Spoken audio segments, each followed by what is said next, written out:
عاملين ايه؟ المكرونه المحمره هنعملها بطريقه حلوه قوي زي ما بناكلها في الافراح وزي ما بناكلها عند اي حد وبتعجبنا قوي. هنعملها باسهل طريقه وحلوه ولذيذه لذيذه الدنيا كلها. يلا بينا على طول نبدا في المقادير.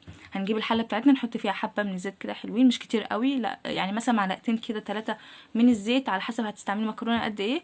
وانا بفضل في المكرونه المحمره المكرونه الصغيره جدا اللي هي بتاعه الكشري. المكرونه دي بتبقى حلوه قوي في التحمير، اي مكرونه تانية صراحه بلاقيها طعمها مش ألذ حاجه.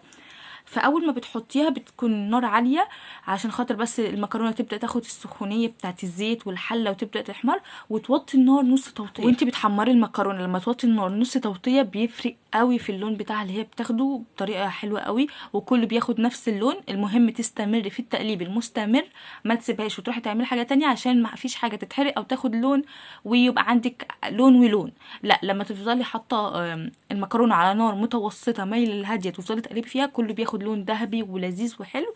وبعد ما تاخد لون بالشكل اللي قدامك ده بتحطي عليه فلفلتين باردين. عايزه تحطي حراق عايزه اقولك بيبقى طعمها حلو قوي، وجربي الفلفل فيها هتلاقي طعمه مميز قوي خصوصا لو حراق. بتتبليها بايه بقى؟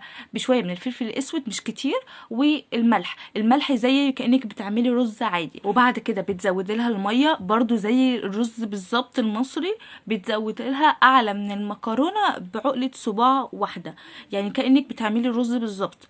بتحطي بقى الميه بتاعتها وتتاكدي ان الحدق بتاعها ان هو مظبوط. وبعد كده بتفضلي معليه عليها لحد ما الميه تتشرب، واول ما تتشرب بالشكل اللي قدامك دوت. هنا كده كانت بدأت تشرب المية، وأول ما توصل للشكل ده بتوطي النار خالص لمدة 7 دقايق، هتلاقيها شربت المية واستوت معانا.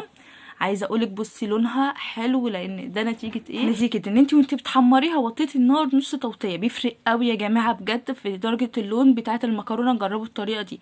عايزه اقولك ده شكلها بعد ما شربت الميه حلوه قوي ولذيذه ومستويه وطعمها حلو. النوع المكرونه ده بصراحه اكتر نوع ان هي تكون صغيره بحبه قوي في التحمير.